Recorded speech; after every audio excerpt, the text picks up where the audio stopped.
Hello students, आज हम एक और प्रॉब्लम के साथ आपके सामने हैं।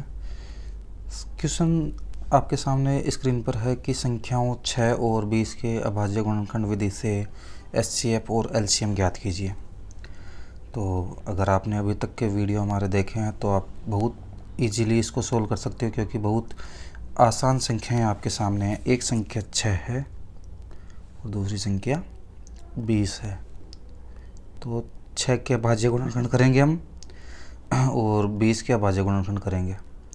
देखो, 6 जो संख्या है ये 2 से भी विभाजित हो सकती है और कितने बार विभाजित होगी, तो सीधी सी बात है, 2 3 जा 6 होता है तो 3 बार विभाजित होगी। इसके बाद जो 3 है, जो 3 है वो खुद एक अभाज्य संख्या है। तो अभाज्य संख्या हमेशा स्वयं से विभाजित होती है, तो ये 3 से विभाजित होगी। कितने बार विभाजित होगी? एक बार।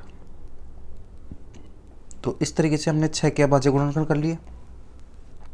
अब हम सिमिलर तरीके से, इसी तरीके से हम 20 के भी अभाज्य गुणनखंड करेंगे। देखो, 20 का जो अंतिम अंक है वो क्या है? 0 है।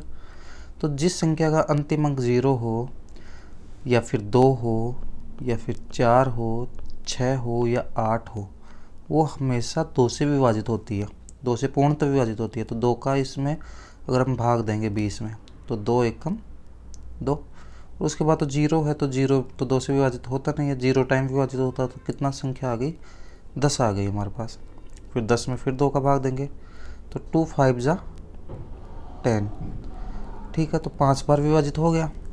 अब 5 खुद एक अभाज्य संख्या है, तो अभाज्य संख्या हमेशा अभाज्य स्वयं से विभाजित होती है। तो 5 सिर्फ और सिर्फ 5 से विभाजित होगी। तो इस प्रकार से हमारे पास 1 आ जाएगा।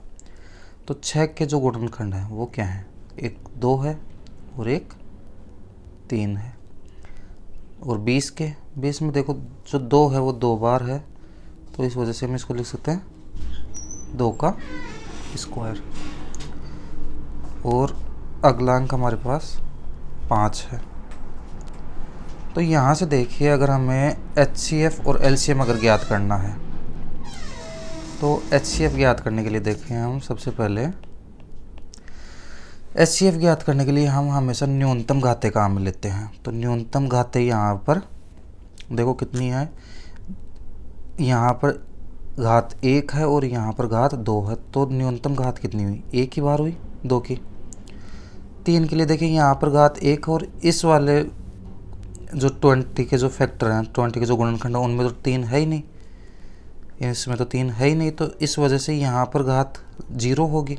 ऐसे ही 5 के लिए भी यहाँ पर घात 1 है, लेकिन 6 के जो गुणनखंड है उनमें 5 की घात 0 है। तो इस वजह से 5 की न्यूनतम घात 0 होगी। तो जो फाइनल आंसर आया हमारा वो कितना आया? एचसीएफ 2 के बराबर।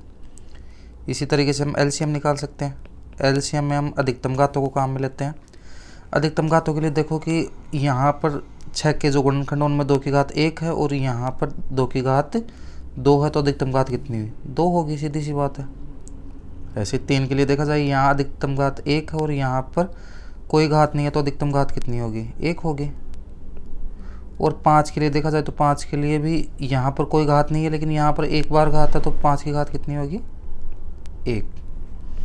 तो 2 की घात 2 का मतलब 4 गुणा 3 गुणा 5। तो इसका जो एलसीएम आएगा वो कितना आएगा?